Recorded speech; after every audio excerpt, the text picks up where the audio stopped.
നമസ്കാരം മലയാളി വാർത്തയിലേക്ക് സ്വാഗതം. വലിയൊരു സൗരക്കാറ്റ് ലോകത്തിന്റെ പല കോണുകളിലും ആഞ്ഞു വീശിയിരിക്കുകയാണ്. വളരെ നടുക്കുന്ന റിപ്പോർട്ടുകളാണ് ഇപ്പോൾ അതുമായി ബന്ധപ്പെട്ട് പുറത്തു വന്നുകൊണ്ടിരിക്കുന്നത്. നമസ്കാരം, ഇൻസൈഡിലേക്ക് സ്വാഗതം. ഭൂമിയിലെ ഓരോ പ്രതിഭാസം വളരെ നിഗൂഢതകൾ നിറഞ്ഞതാണ്. അതുപോലൊരു അത്ഭുതമാണ് സൗരക്കാറ്റ്. ആയിരക്കണക്കിന് വർഷങ്ങൾക്ക് മുമ്പ് സൗര കൊടുങ്കാറ്റ് ഭൂമിയിൽ പതിച്ചിട്ടുണ്ടെന്ന് പറഞ്ഞാൽ നിങ്ങൾക്ക് വിശ്വസിക്കാമോ? രേഖകൾ പ്രകാരം ഏകദേശം 14,300 വർഷങ്ങൾക്ക് മുമ്പാണ് ഭൂമിയിൽ ഏറ്റവും വലിയ സൗരക്കാറ്റ് പതിച്ചത്. ഇന്നും ഗവേഷകർ അതിനെക്കുറിച്ച് പഠനങ്ങൾ നടത്തുന്നുണ്ട്. ഒരു ഫ്രഞ്ച് നദിയുടെ തീരത്ത് നിരവധി മരങ്ങൾ നിന്നിരുന്ന പാടുകൾ ഇപ്പോഴും കാണാം. അത് തന്നെയാണ് ഭൂമിയിൽ സൗരക്കാറ്റ് പതിച്ചതിന്റെ ഏറ്റവും വലിയ ഉദാഹരണം. ഇപ്പോഴിതാ ലോകത്തെ മൊത്തം ആശങ്കയിലാക്കി കഴിഞ്ഞ ദിവസം ആഞ്ഞു വീശിയിരിക്കുകയാണ് സൗരക്കാറ്റ്. വിവിധ രാജ്യങ്ങളിൽ ഇതിന്റെ ഫലമായി വൈദ്യുതി തടസ്സമടക്കം അനുഭവപ്പെട്ടിരിക്കുകയാണ്. ശാസ്ത്രജ്ഞന്മാർ പറയുന്നത് ഇനി വരാൻ പോകുന്നത് ലോകത്തെ തന്നെ നിശ്ചലമാക്കാൻ കഴിയുന്ന സൗരക്കാറ്റ് ആയിരിക്കുമെന്നാണ്. ഇന്നലെ 11:30യോടെയാണ് ഈ പ്രതിഭാസം ആഞ്ഞു വീശിയത്. AR 4087 എന്നറിയപ്പെടുന്ന സൗരകളങ്കമായ തണുത്തതും ഇരുണ്ടതുമായ ഒരു മേഖലയിൽ നിന്നാണ് ഇത് ഉണ്ടായിരിക്കുന്നത്. സൗരക്കാറ്റുകളുടെ തീവ്രത മനസ്സിലാക്കുന്ന സോളാർ സ്റ്റോം സ്കെയിലിൽ ഏറ്റവും തീവ്രമായ X വിഭാഗത്തിൽപ്പെട്ട ജ്വാലകളാണ് കഴിഞ്ഞ ദിവസം ഉണ്ടായിരിക്കുന്നത്. ആശയവിനിമയ സംവിധാനങ്ങളെ തടസ്സപ്പെടുത്താനും ഉപഗ്രഹങ്ങൾക്ക് കേടുപാടുകൾ വരുത്താനും വരെ ശേഷിയുള്ളതാണ് ഈ ജ്വാലകൾ. ഭൂമിയിലെ പവർ ഗ്രിഡുകൾക്ക് പോലും ഇതിന് ഭീഷണിയായി മാറാൻ കഴിയും. സൂര്യന്റെ സൺസ്പോട്ടുകൾ എന്നറിയപ്പെടുന്ന ഭാഗങ്ങളിൽ നിന്നാണ് ഇത്തരം സൗരക്കാറ്റുകൾ ഉത്ഭവിക്കുന്നത്. ശക്തമായ കാന്തിക പ്രവർത്തനങ്ങളുള്ള മേഖലയാണ് ഇത്.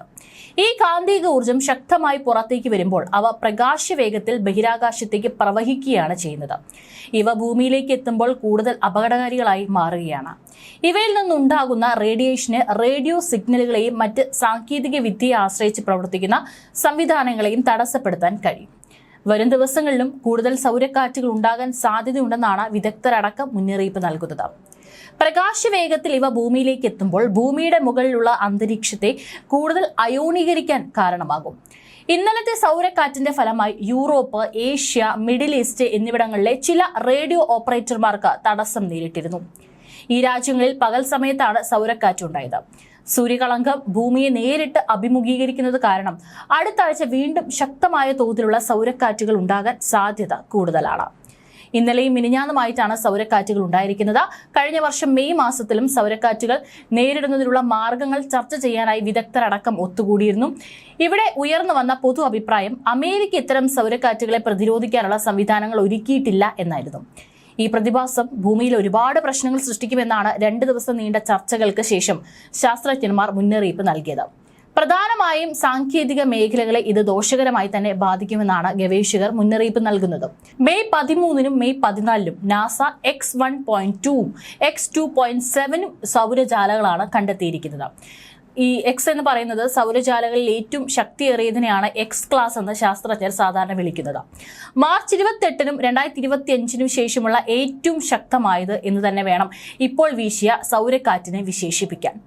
സൗരജാലകൾ പ്രവചനാതീതവും സൂര്യന്റെ ഉപരിതലത്തിൽ നിന്നുള്ള ഊർജത്തിന്റെ വൈദ്യുതി കാന്തിക വികിരണത്തിന്റെയും തീവ്രമായ പൊട്ടിത്തെറികളാണ്. നാസയുടെ അഭിപ്രായത്തിൽ X ക്ലാസ് ഏറ്റവും തീവ്രമായ ജ്വാലകളെയാണ് സൂചിപ്പിക്കുന്നത്. അതേസമയം ഈ സംഖ്യ അതിന്റെ ശക്തിയെക്കുറിച്ച് കൂടുതൽ വിവരങ്ങൾ നൽകുന്നു. മെയ് 14 M5.3-യും M4.7-ഉം റേറ്റ് ചെയ്ത 2 അല്പം ദുർബലമായ M ക്ലാസ് സൗരജാലകളും ഉണ്ടായിരുന്നു. സൗരജ്വാലകൾ അറോറകൾക്ക് കാരണമാകുന്നില്ല, മറിച്ച് ഷോർട്ട് വേവ് റേഡിയോ ബ്ലാക്ക് ഔട്ടുകൾക്ക് കാരണമാകുന്നു. പ്രകാശവേഗതയിൽ സഞ്ചരിക്കുന്ന ഒരു സൗരജ്വാലയിൽ നിന്നുള്ള വികിരണം ഭൂമിയിലെത്താൻ മിനിറ്റുകൾ എടുക്കും. X ക്ലാസ് സൗരജാലകളുടെ പശ്ചാത്തലത്തിൽ ലോകമെമ്പാടും ഹ്രസ്വകാല ബ്ലാക്ക് ഔട്ടുകൾ റിപ്പോർട്ട് ചെയ്യപ്പെടുന്നുണ്ട്. സൗരജ്വാലയുടെ പശ്ചാത്തലത്തിൽ സംഭവിക്കാവുന്ന കാര്യങ്ങളാണ് അറോറ വേട്ടക്കാർക്ക് താല്പര്യമുള്ളത്. സൗരജാലകൾ പലപ്പോഴും സൗരഭൗതിക ശാസ്ത്രജ്ഞർ കൊറോണൽ മാസ് എജക്ഷൻ എന്ന് വിളിക്കുന്നതിനെ ഉത്തേജിപ്പിക്കുന്നു. ഈ സമയത്ത് സൂപ്പർ ചാർജ് കണങ്ങളുടെ ഒരു മേഘം സൗരപ്രതലം വിട്ട് സൗരയൂഥത്തിലുടനീളം സഞ്ചരിക്കുന്നു. എന്നിരുന്നാലും ഒരു സൗരജ്വാലയിൽ നിന്നുള്ള വികിരണത്തേക്കാൾ വളരെ കുറഞ്ഞ വേഗതയിലാണ് ഇത് സംഭവിക്കുന്നത്. മെയ് 14 സൗരജ്വാലയെ തുടർന്ന് ഒരു CME കണ്ടെത്തി. സൂര്യന് ഏകദേശം 11 വർഷത്തെ ചക്രമുണ്ട്. ഈ സമയത്ത് അതിന്റെ കാന്തിക പ്രവർത്തനങ്ങൾ ഉയർന്നു വരികയും അസ്തമിക്കുകയും ചെയ്യുന്നു.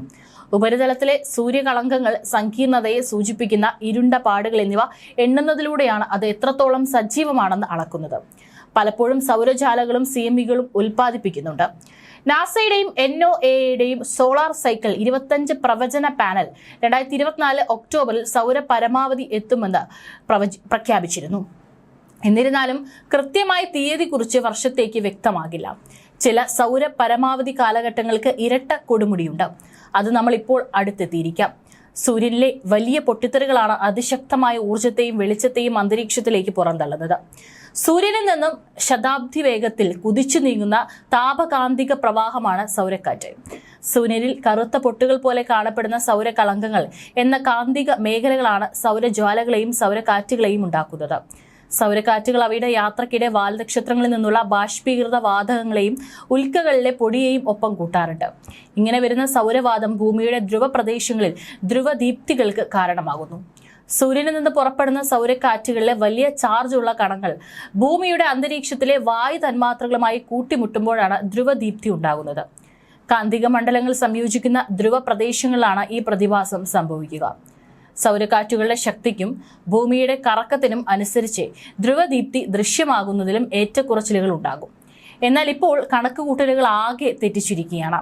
ആയിരക്കണക്കിന് വർഷങ്ങൾക്ക് മുമ്പ് ആഞ്ഞു വീശിയ ആ സൗരക്കാറ്റ് വീണ്ടും വീശുമോ എന്ന പേടിയിലാണ് ലോകം. വിമാന സർവീസുകളും ഇന്റർനെറ്റും വൈദ്യുതിയും ഒക്കെ മുടങ്ങുന്ന ആ മഹാദുരന്തം സംഭവിച്ചേക്കുമെന്നും ശാസ്ത്രജ്ഞർ ഇപ്പോൾ മുന്നറിയിപ്പ് നൽകുന്നു. ഇതോടെ ശാസ്ത്രജ്ഞരുടെ ഈ മുന്നറിയിപ്പിൽ ലോകം മുഴുവൻ പരിഭ്രാന്തിയിലായിരിക്കുകയാണ്. ഒരു സോളാർ കാറ്റ് ഭൂമിയിൽ പതിക്കുമ്പോൾ ആകെ കിട്ടുന്ന നല്ല കാഴ്ച എന്ന് പറയുന്നത് ലോകമെമ്പാടും ആകാശത്ത് ദൃശ്യമാകുന്ന മനോഹരമായ വെട്ടമായിരിക്കും. ബാക്കി ദുരന്തങ്ങൾ മാത്രമായിരിക്കും മനുഷ്യർക്ക് ലഭിക്കുക. വൈദ്യുതി ബന്ധങ്ങൾ പൂർണ്ണമായി നഷ്ടപ്പെടുകയും വിമാന സർവീസുകൾ മുടങ്ങുകയും ജലവിതരണത്തിൽ തകർച്ച പറ്റുകയും ഇതോടെ ലോകം സാമ്പത്തികമായി വളരെയധികം ബുദ്ധിമുട്ടുകയും ചെയ്യുന്നു. സൗരക്കാറ്റ് ഭൂമിയിൽ പതിക്കുന്നത് വഴി നമ്മുടെ സംരക്ഷിത ഓസോൺ പാളിയിലും കേടുപാടുകൾ സംഭവിക്കാം. മൊത്തത്തിൽ നോക്കുമ്പോൾ സോളാർ കൊടുങ്കാറ്റ് ഭൂമിയിൽ ആഞ്ഞു വീശിയാൽ മനുഷ്യന്റെ സാധാരണ ജീവിതത്തെ വളരെ മാരകമായി തന്നെ ബാധിക്കും. വെള്ളവും ഭക്ഷണവും ഒന്നുമില്ലാതെ ആളുകൾ വലയും. അതുപോലെ വ്യോമയാന ആശയവിനിമയ സംവിധാനങ്ങൾ ഓഫ്ലൈനായി മാറുന്നതിനാൽ ഗുരുതരമായ പ്രത്യാഘാതങ്ങൾ ഉണ്ടാകുമെന്നും മുന്നറിയിപ്പ് നൽകുന്നു. നേരായ സിഗ്നൽ ഒന്നും ലഭിക്കാതെ വിമാനം ആകാശത്ത് തന്നെ പറന്നു നടക്കേണ്ടി വരും. അവസാനം ഇന്ധനം തീരുമ്പോൾ വലിയ ദുരന്തത്തിലേക്ക് നയിക്കുകയും ചെയ്യും. വളരെ ഉയരത്തിൽ പറക്കുന്ന വിമാനയാത്രക്കാർക്കും ജീവനക്കാർക്കും ഇത് മാരകമായി ബാധിക്കും.